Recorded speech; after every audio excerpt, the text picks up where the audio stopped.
फातिमा नेता नहीं बनेगी? क्या अली भी मंत्री बनने का ख्वाब नहीं देख सकता? आप बताइए मुझे। या अली की जिंदगी में नारा लगाना? क्या हमारी जिंदगी का मकसद सिर्फ यही है कि हम कभी मुलायम सिंह यादव का नारा लगाएं, उसके बाद उनकी औलाद का नारा लगाएं? अब आप मुझे बताइए, लोगों का नारा लगाते लगाते हमारा नारा तो गलत तरीके से लोगों ने लगाना शुरू कर दिया। कोई हमें कठुआ बोलने लगा, कोई हमें मुल्ला बोलने लगा, को बंद करवा रहा है। इस देश में संविधान है और हमारे देश का संविधान हर किसी को उसके पसंद के खाने खाने की इजाजत देता है। इस देश में कुत्ता, बिल्ली, चूहा खाने वाले हैं, है कि नहीं है? इस देश में राम को मानने वाले भी हैं और इस देश में रावण को पूजने वाले भी हैं। यही तो लोकतंत्र की खूबसूरती है। इस देश में ऐसे लोग भी हैं जो किसी धर्म को नहीं मानते, लेकिन क्या हमारा देश उनको निकाल करके बाहर फेंक रहा है? नहीं।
और आज जेल में सबसे ज्यादा तादाद किसकी है? हमारी है, मुसलमानों की है। हम उत्तर प्रदेश में 20% है और जेल की सलाखों में कितना है? 27%। यानी जितनी आबादी उससे 7% ज्यादा हम जेल में। और जेल में जो मुसलमान है उसमें आधे मुसलमान लंगड़ा करके चल रहे, क्योंकि ये खाकी वर्दी वालों ने ले जाकर के उनके पैर में गोली मार करके जेल के अंदर डाल दिया। हम जिसके ऊपर भरोसा कर रहे थे, हमने जिनको वोट डाला था कि हमारे ऊपर हो रहे जुल्म, ज्यादती, अत्याचार, अन्याय पर ये हमारी आवाज बनेंगे, हमारे लिए बोलेंगे, विधानसभा के अंदर जाकर के हमारी बात करेंगे। 15 लाख कुरैशी समाज अपने कारोबार से वंचित हो गया, उसका कारोबार खत्म हो गया, उसके बच्चे भूख से मर रहे, वो उसके घर में खाने को नहीं है। इस बात पर कौन आवाज उठाएगा? हमने जिसको जिता करके भेजा है उसकी जिम्मेदारी है कि नहीं है? आए दिन कुरैशी समाज के लड़कों को पकड़ करके ले जा करके फर्जी तरीके से गौ हत्या का मुकदमा करा करके जेल में डाला जाता, घरों में घुस जाते हैं, औरतों को बेइज्जत करते हैं, रात को दबिश डालते हैं। कौन आवाज उठाएगा? आप मुझे बताओ, कौन आवाज उठाएगा? आपने समाजवादी को वोट दिया क्यों? आपने इसलिए वोट नहीं दिया था कि हमारे यहाँ स्कूल बनेगा। आपने इसलिए वोट नहीं दिया था कि आपके यहाँ स्लाटर हाउस खुलेगा। आपने इसलिए नहीं वोट दिया था कि हमारे यहाँ फ्री कोचिंग क्लासेस खोले जाएंगे। आपने इसलिए वोट नहीं दिया था कि हमारे इलाकों की सड़कें अच्छी बन जाएंगी। आपने इसलिए वोट नहीं दिया था कि हमारे इलाकों में अच्छे अस्पताल, अच्छे स्कूल खुल जाएंगे। ईमानदारी से बताओ, यही हमारे वोट दिए रहे हो? ना दिए। एक को बार कौन है यहाँ पे विधायक? एचएन पटेल। एक को बार पटेल से पूछे रहे हो कि अगर तय जीत जाइबे तो क्या करबे? ना, तू तो खाली ही कह रहे हो कि तय भाजपा के हराए देने की ना। सही है ना? आपने वोट स्कूल के लिए, अस्पताल के लिए, रोजगार के लिए नहीं दिया। आपने वोट बीजेपी को हराने के लिए दिया। पटेल ने बीजेपी को हरा दिया। वो यही कह रहा है कि तुमने स्कूल के नाम पर हमको वोट नहीं दिया, बीजेपी को हराने के नाम पर हमने बीजेपी को हरा दिया। 5 साल तक के लिए यही तेरे लिए सबसे बड़ा इनाम है। अब क्या करियो बताओ? अरे बीजेपी है, अल्लाह मियां तो ना है ना। मुसलमान और खौफ एक जगह इकट्ठे नहीं हो सकते। जिसके दिल में अल्लाह सुब्हानहू व तआला का खौफ है, उसके दिल से दुनिया का खौफ निकल जाता है। जिसके दिल में इश्क मोहब्बत है, उसके दिल से दुनिया का खौफ निकल जाता है। लेकिन हाय रे हमारा समाज, हमारे कौम के लोग, आप अल्लाह की डर से मसाजिद में नहीं जाते, बल्कि उससे कहीं ज्यादा आपको बीजेपी का खौफ है। आप डर करके आपने समाजवादी को वोट दिया बीजेपी को हराने के लिए। लेकिन जो इसी बीजेपी वैसे समाजवादी, दोनों एक सिक्के के दो पहलू हैं। अगर एक फिरौन है तो दूसरा नमरूद है, तीसरा शद्दाद है। तो उमर फारूक जैसी हुकूमत कहां से पाओगे? तो यही ना इंसाफी है, क्योंकि हमने कभी भी अपना नुमाइंदा सही नहीं चुना। ठीक है, विधानसभा का इलेक्शन, हमारी तादाद कम है, हम चुनाव यहां नहीं लड़े थे विधानसभा का। आपने समाजवादी को वोट दिया, हमें कोई एतराज नहीं है। हमारी जिम्मेदारी है कि हम इस प्रदेश में नहीं, पूरे देश में फासिस्ट ताकतों को रोकना, बीजेपी को हराना हमारी जिम्मेदारी है। क्योंकि इस देश को हम टूटने नहीं देना चाहते। इस देश में हिंदू मुसलमान हम नहीं करने देना चाहते। इस देश में हिंदू मुसलमान मिल करके रहेगा तो हमारा देश तरक्की करेगा। लेकिन बीजेपी ये नहीं चाहती कि हिंदू मुसलमान मुत्तहिद होकर के एक साथ एक नल पर पानी पिए। बीजेपी हमें बांटना चाहती है, लेकिन समाजवादी पार्टी बीजेपी को रोकने में नाकाम है। नामनहाद सेकुलर पार्टियों ने हमारा वोट लिया, लेकिन जब हम पर जुल्म, ज्यादती, अत्याचार, अन्याय हुआ तो कभी हमारे लिए एक अल्फाज भी नहीं बोले। मेरे दोस्तों, मेरे बुजुर्गों, आज आप टेलीविजन पे या मोबाइल पर देखते होंगे, हमारी माए बहनें भी तो अब माशाल्लाह देखती हैं। आए दिन कहीं न कहीं किसी को गोश्त के नाम पर, दाढ़ी टोपी के नाम पर, मुसलमान के नाम पर, कहीं किसी मदरसे पे बुलडोजर, कहीं किसी मस्जिद पर बुलडोजर, कहीं किसी खानका दरगाह पर बुलडोजर चलाया जा रहा है। कभी हमारे आका नबी करीम सल्लल्लाहु अलैहि वसल्लम की शान में गुस्ताखियां की जा रही, कहीं अम्मा आयशा की शान में गुस्ताखियां की जाती है, कहीं हमारी बहनों के हिजाब को खींचा जाता है, कहीं हमारी मुस्लिम बच्चियों को मुर्तद करवाया जाता है, कहीं हमारी शरीयत में मुदाखलत की जाती है। आप मुझे बताओ, इन सब से लड़ने के लिए हमारे पास रास्ते क्या रास्ता? अगर हम और आप ये समझ रहे हैं कि हमारी लड़ाई कोई दूसरा लड़ेगा, हम उसकी पीठ के पीछे छुप जाएंगे, तो आपकी लड़ाई कोई दूसरा नहीं लड़ेगा।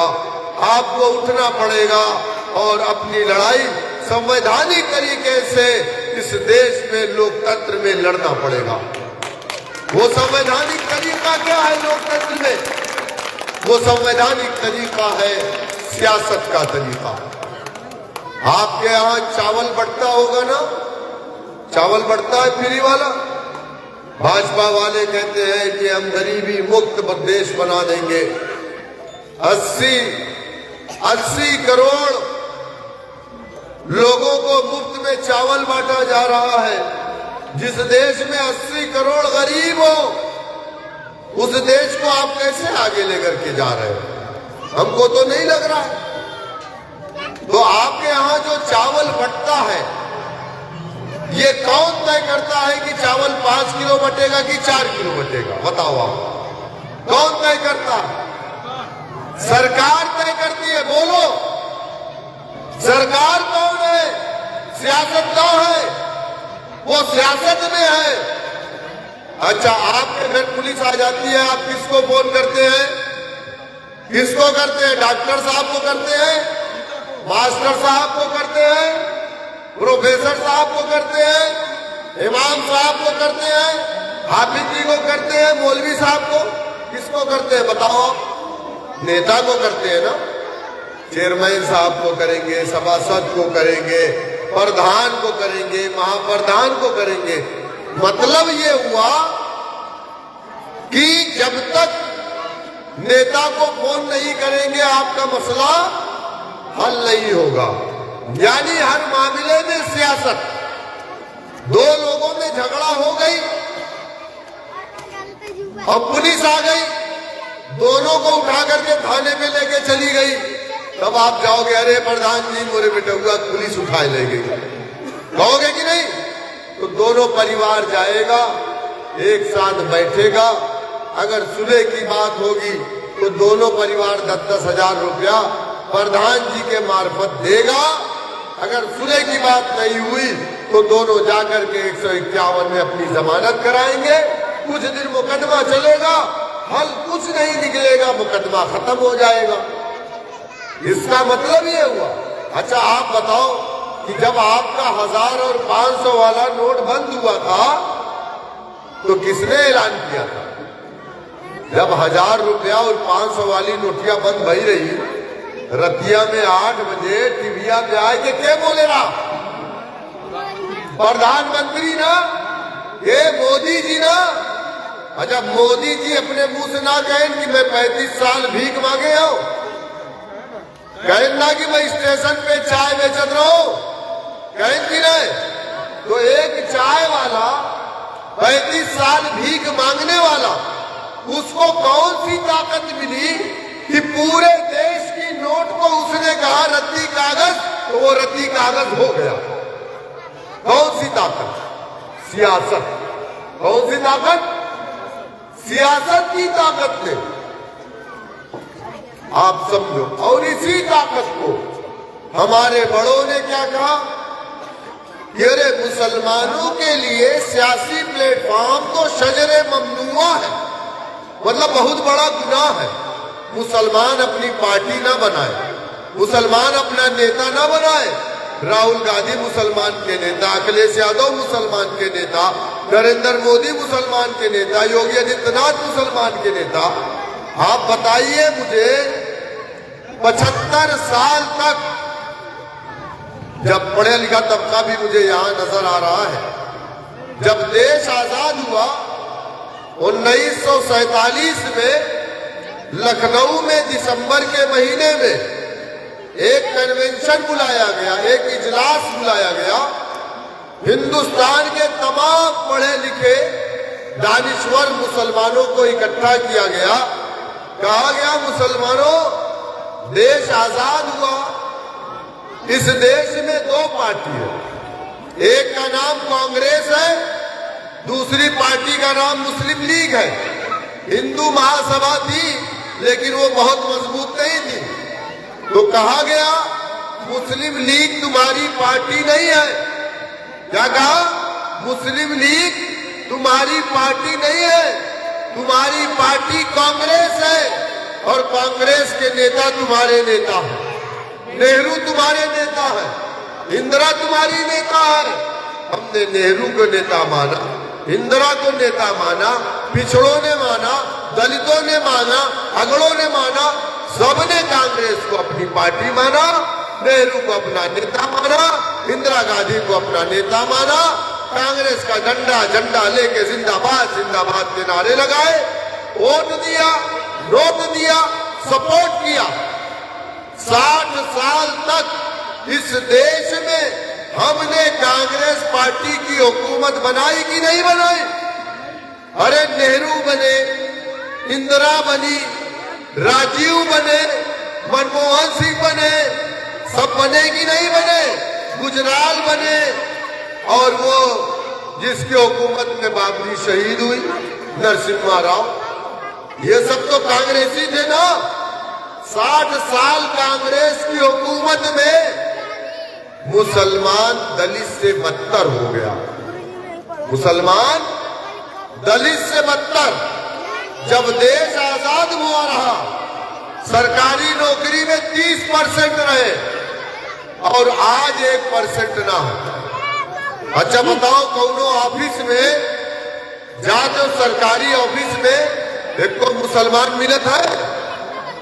ऐसे नौकरी में ना है ना, यादव है, दलित का बेटा है, मुसलमान नहीं है। किसी थाने में आप जाते हैं तो वहां पर कोई मुसलमान आपको मिलता है दरोगा? अरे 50 थाना घूमने के बाद शायद एक तो मिल जाए, वो नहीं में मिल गवा, है ना। हम काहे नहीं है? अरे हम वोट डाले, हम देश को आजाद करवाए, हम अंग्रेजों से लड़े, जिहाद का फतवा अंग्रेजों के खिलाफ हमारे उलमा ने दिया, 50,000 से ज्यादा गर्दन हमारे उलमा ने कटवाया, हमारे मदारिस से हमारे बच्चे निकल करके जिहाद की लड़ाई, अंग्रेजों के खिलाफ जिहाद के फतवे में लड़े, मुल्क को आजाद करवाया। शामली से लेकर के लाहौर तक हमारी गर्दनों को अंग्रेजों ने लटकाया, लेकिन हमारे साथ ये नाइंसाफी क्यों? हम सरकारी नौकरी में 1% नहीं। हमारा काम, लड़का 18 साल का हुआ, भैया पासपोर्ट बना दे, सऊदीया भेज दे, या बंबई चला जाए, कोनो होटल में साफी मारे, पोछा मारे, या कहीं जाए के नौकरी करे, किराना की दुकान पे। काहे? अरे हमारा बच्चा क्या पुलिस ऑफिसर नहीं बन सकता? लेकिन नहीं, क्योंकि हमें मुख्य धारा से काट दिया गया, हमें मुख्य धारा से काट दिया गया, हमें कमजोर कर दिया गया। हमारे इलाकों में स्कूल नहीं खोले गए ताकि हम पढ़ ना सके। उसकी वजह हमने सियासत से दूरी बनाई, हमें दलित से बदतर बनाया गया। रंगनाथ मिश्रा कमीशन, सज्जन committee, Kundu commission, Mahmoodur Rahman committee की रिपोर्ट कहती है कि मुसलमान इस देश में दलित से बदतर अपनी जिंदगी को गुजार रहा है। हमको कैसे इंसाफ मिलेगा बताओ आप? समाजवादी की हुकूमत 4 बार रही, इंसाफ नहीं मिला। 7% यादव उत्तर प्रदेश में और 50% यादव सरकारी नौकरी में, 22% दलित उत्तर प्रदेश में, 50% से ज्यादा दलित सरकारी नौकरी में, 20% मुसलमान उत्तर प्रदेश में और 1% सरकारी नौकरी में नहीं। क्यों? मेरे भाई, उसकी वजह यह है कि हमने सियासत से दूरी बनाई। जो समाज अपना डंडा, अपना झंडा, अपना नेता नहीं बनाता, उस समाज को इंसाफ नहीं मिलता। सब तो सब पियर का चाचा भी राजभरों ने अपनी पार्टी बना ली, बनाया कि नहीं? और राजभर कितने उत्तर प्रदेश में? 4%। कितने? 4%।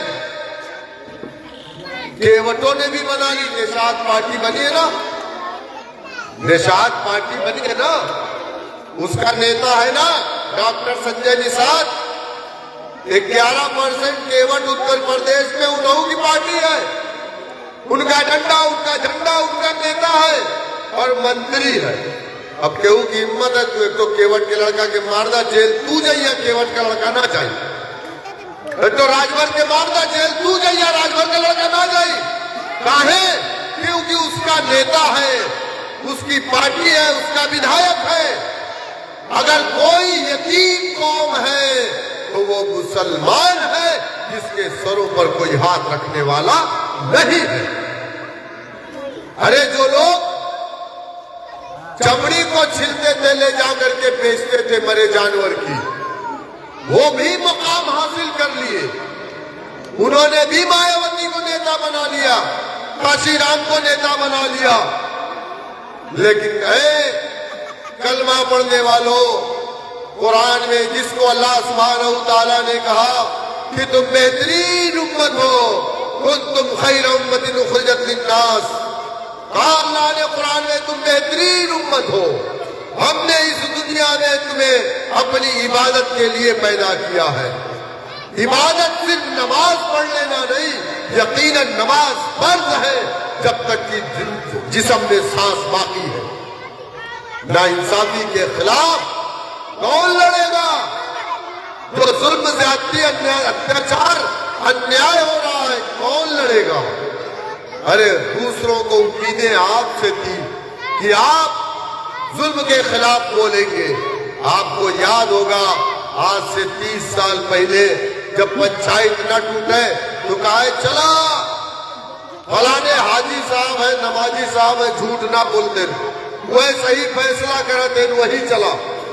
तो आपके दरवाजे पर पंचायतें टूटती थी, आप फैसले करते थे। लेकिन अफसोस की बात है कि फैसला करने वाला दूसरों के दरवाजे पर अपनी पंचायत को लेकर के जा रहा है, उसे इंसाफ कहां मिलेगा? मेरे दोस्तों, मेरे बुजुर्गों, इस दुनिया में अगर कोई सबसे अच्छा अदल इंसाफ कर सकता है तो कलमा पढ़ने वाला मुसलमान कर सकता है। आज उनकी बहन बेटियां ऑफिसर बन रही है, पॉलिटिशियन बन रही है, आज वो जागरूक है। आज हमारी बहन बेटियां, उनके पढ़ने के लिए स्कूल भी नहीं है। क्यों? ये एक प्लान है और ये प्लान की शुरुआत आजादी के बाद से हुई, क्योंकि अल्लामा इकबाल ने कहा किसी कौम को अगर मारना है तो उसे तलवार से मारने की जरूरत नहीं है, उस कौम के हाथ से कलम छीन लो, वो कौम खुद ब खुद मर जाएगी। तो हमारे हाथ से एक प्री प्लान मुनज़्ज़म तरीके से मंसूबा बना करके हमारे इलाकों में स्कूल खोलने गए ताकि ये कौम जाहिल रहे, पढ़े ना। और जाहिल अगर औरतें होंगी तो एक खानदान जाहिल चलती है, क्योंकि औरतें जो बच्चियां होती हैं उनसे खानदान चलता है। तो मैं आपसे अपील करने आया हूं, आपकी पार्टी है, आपका डंडा है, आपका झंडा है, बात शरीयत पर होती है तो आपकी लड़ाई बैरिस्टर ओवैसी लड़ते हैं, बात औकात की आती है तो आपकी लड़ाई बैरिस्टर ओवैसी लड़ते हैं। जाकर के हैदराबाद देख लीजिए, मुसलमान की बच्ची नकाब में स्कूटी से चलती है, किसी के अंदर हिम्मत नहीं है कि उस बच्ची को टच कर दे। मुस्लिम बच्चा दाढ़ी टोपी रात को 2 बजे 3 बजे सड़कों पर निकले, किसी पुलिस वाले में हिम्मत नहीं है कि हमारे उस बच्चे को पकड़ करके पूछताछ कर ले। लेकिन यहाँ मगरिब के बाद अगर आपका बेटा घर नहीं लौटता, अगर फोन नहीं लगेगा तो आप परेशान हो जाते हैं। हम यही चाहते हैं कि जो माहौल हैदराबाद में बेखौफ होकर के मुसलमान अपनी जिंदगी जी रहा है, क्यों? क्योंकि वहां पर उसका नेता है, उसका डंडा है, उसका झंडा है, उसका विधायक है। हम यहाँ भी जब बना लेंगे इंशाअल्लाह ताला जिला पंचायत महाप्रधान ही सही हमारा नेता होगा, तो अगर कोई पुलिस वाला हमें पकड़ेगा, बदतमीजी करेगा, तो कम से कम हमारा नेता भी तो आएगा। इसलिए नेता बनाना बहुत जरूरी है, नेता बनना बहुत जरूरी है। तो आप नेता बनने को तैयार है कि नहीं? आप मजलिस इत्तेहादुल मुस्लिमीन के इस परचम को, इस हरे परचम को अपने घर पर लगाइए। डरने की जरूरत नहीं है। इल्जाम लगाने वालों को बोल दो। इल्जाम तो काशी राम पर भी लगाया गया था कि काशी आया है, जनसंघ से पैसा पाया है, कांग्रेस को हराने आया। इल्जाम तो अल्लाह के नबी पर भी लगा था। तो क्या अल्लाह के नबी ने सिराते मुस्तकीम का रास्ता छोड़ दिया था? हमको मालूम है कि जमहूरियत में इंसाफ पाने का सिर्फ एक रास्ता है, वो रास्ता सियासत का रास्ता है, कोई दूसरा रास्ता नहीं है। और तुम हम पर इल्जाम लगा करके चाहते हो कि हम खामोश हो जाएंगे? नहीं है। इल्जाम लगाने वालों, समाजवादी पार्टी के चपरासियों, तुम्हारे जो भैया अखिलेश यादव है ना, उनकी भौजाई भाजपा में है। तुम्हारा जो भैया धर्मेंद्र यादव है ना, उसकी सगी बहन भाजपा में है। तुम्हारा जो भैया धर्मेंद्र यादव है, उसका सगा बहनोई भाजपा में करहल से चुनाव लड़ा था। और तुम आए हो हम पर इल्जाम लगाने। तू गौवा में तो मसल कहा थे, सुपवा तो सुपवा चलनियो आशय देखे 72 छे। जिनके मकान शीशे के होते हैं, दूसरों के घरों पर पत्थर नहीं फेंकते। मुसलमानों की तारीख रही है, मुसलमान कभी गद्दार नहीं रहा, वफादार रहा। आजादी की लड़ाई में मुसलमानों ने एक भी गोलियां अपनी पीठ पर नहीं, बल्कि अपनी छाती पर खाई थी। ये वफादारी का सबूत है इस देश से। लोग हमें कहते हैं पाकिस्तान चले जाओ, ये कर देंगे, वो कर देंगे। सुनो, हम पाकिस्तान जाने वाले नहीं है। जिन्हें हमसे नफरत है वो बांग्लादेश चले जाए, नेपाल चले जाए। हमारा देश है, ख्वाजा अजमेरी की सरजमीन है, कासिम नानोतवी की सरजमीन है। इस जमीन को छोड़ करके हम कहीं नहीं जाने वाले इंशाअल्लाह ताला। तो मैं आपसे कहूंगा, डरना नहीं, घबराना नहीं। यहाँ पर आपके लोग बैठे हुए हैं, आलमगीर भाई है, कोई मामला पेश आए, दरोगा पुलिस का कोई मामला, गलती मत करना। बस कोई ऐसा काम मत करना कि कानून को अपने हाथ में लेना, गलती मत करना। अगर आप हक और सच पर है, कोई बात आए आलमगीर भाई को बताना। आलमगीर भाई नदीम आरिफ से बात करेंगे। हमारे बीच में बासु पार के प्रधान बैठे हैं, वहां भाई कोई मामला है तो वहां भाई से बात करेंगे। और इंशाअल्लाह अगर आप हक पर होंगे तो मैं आपसे चैलेंज के साथ कहता हूं कि मैं आपके बेटे को पुलिस थाने से खींच करके लेकर के आ जाऊंगा। बस कानून को हाथ में मत लेना, कानून को हाथ में मत लेना। इस देश में संविधान को बनाया है बाबा साहब भीमराव अम्बेडकर ने, लेकिन इस देश में संविधान को अगर कोई मानता है तो वो मुसलमान मानता है। क्योंकि हमें इस लड़ाई को लड़ने के लिए एक ही रास्ता है, वो है संविधान। संवैधानिक तरीके से और संविधान के रास्ते पे चल करके इंशाअल्लाह हम अपने हक और हुकूक और नाइंसाफी की इस लड़ाई को आगे बढ़ाएंगे। हम पीछे नहीं हटेंगे। बेरमा की जिला पंचायत की सीट हम लड़ेंगे, लड़ेंगे। आप लोग वोट डालेंगे ना? जो मजलिस का झंडा लेके आएगा, जो मजलिस का झंडा लेके आवे, वही के वोट डालेंगे। खाला का लड़का, मामू का लड़का, बिरादरी के चक्कर में मत पड़ा, नहीं तो पुलिस वाले यही का मौका उठाए कि तुम पीछे थे। जब आप कमजोर होंगे तो आपको डराया जाएगा, जब आप मजबूत होंगे तो लोग आपसे डरेंगे। आपने अपने आप को कमजोर कर दिया, बिरादरी के नाम पर, मसलक के नाम पर, इलाके के नाम पर। नहीं, एक नबी एक अल्लाह, एक काबा, एक कुरान के मानने वाला मुसलमान, इन्नमल मुमिनून इख्वा, है मुसलमान जिसने कलमे तैयबा पे इकरार कर लिया वो मोमिन तुम्हारा भाई है। हम आदम हव्वा की औलाद है, तो हम भाई हुए कि नहीं? आदम हव्वा की औलाद है और हम एक दूसरे के भाई हैं। आपको तकलीफ होगी, उस तकलीफ को मुझे महसूस नहीं करूंगा तो फिर मैं मुसलमान नहीं हूं। फिर आप लोग तैयार रहिए, इंशाअल्लाह 2026 में जिला पंचायत का इलेक्शन है, 27 में नगर पंचायत का इलेक्शन है, 26 भी लड़ेंगे, 27 भी लड़ेंगे, विधानसभा भी लड़ेंगे इंशाअल्लाह। आप वोट डालिए। बहुत बहुत शुक्रिया। अस्सलाम वालेकुम रहमतुल्लाहि व बरकातुहू।